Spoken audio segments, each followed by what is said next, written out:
Queridos amigos, estamos iniciando con la palabra del Señor, que hoy viene a nuestro encuentro como siempre, nos anima, nos fortalece y nos ayuda, sobre todo en nuestro camino de fe, nuestro camino de confianza y plenitud en Dios.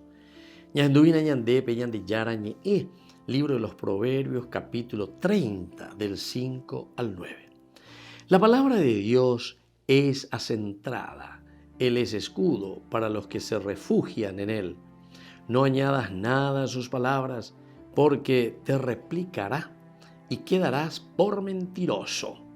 2 cosas te he pedido, no me las niegues antes de morir. Aleja de mi falsedad y mentira, no me des riqueza ni pobreza.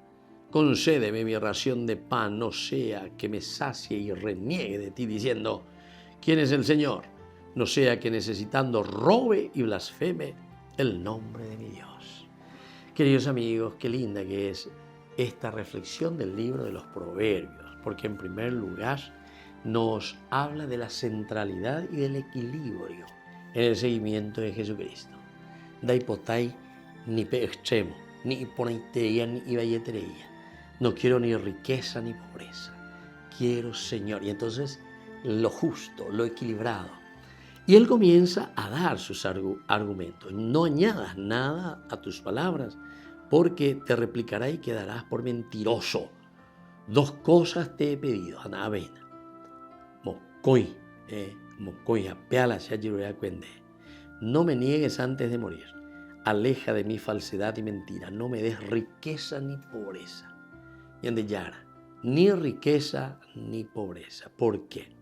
Porque quiero que me des mi ración de pan, lo justo, lo que yo necesito para vivir, lo que yo necesito para hacer el bien, lo que yo necesito para vivir bien, lo que yo necesito para vivir en la dignidad de los hijos de Dios.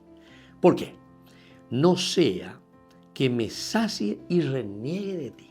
A ver, algo cierto, estaba en la oñembo plata, oreco, rico pues ajuya y a ella la gente, oñembo plata, opey. Si te he visto, ñan de Yara, no me acuerdo. Si te he visto, ese yo que no me acuerdo. Pues. O sea, ñan de tipo, allá veta. Ñaimo, añan de allá, papi, ñan de plata, jagüera, ñan de catuya, ya pola, ya posea, allá posea, esa ya. No damos los lujos mirando ahí, peñan de tingüibe, ahí, la hoy con TV, a la imboriajúa. Y si te he visto, no me acuerdo. Entonces el Señor dice, para que yo al final no reniegue de ti. Y al final yo diga, ¿quién es el Señor? Más bien la ñan de Yara, más ebio pea, había algo que está cierto, está la rico me agua. Porque es oro y te la hay que todo yuguá, viajar, ya polo, ya poseo, yo lo yo hacer. No sea que ahora viene la otra parte. Siendo pobre, queridos hermanos, dice, yo necesitando tenga que robar y después tenga que andar blasfemando el nombre de Dios. La misma cosa yo voy a hacer yo que esta baña de puiteba llevan la imboriajú o lo que sea y después chican contra Dios. Imboriajú agüere, dalle. No, hay que buscar, queridos hermanos, el equilibrio. Y eso significa la lucha, el empeño y sobre todo el tomar conciencia de quiénes somos. Cuando somos ricos, para que seamos generosos, seamos pollerás, peñan de ya, donde deben nuestros hermanos. Y si estamos en la pobreza, para no quedarnos ahí, para esforzarnos, para luchar y salir adelante, buscando la dignidad de los hijos de Dios. Que la bendición del Señor descienda sobre cada uno de ustedes. El Padre, el Hijo y el Espíritu Santo. Amén.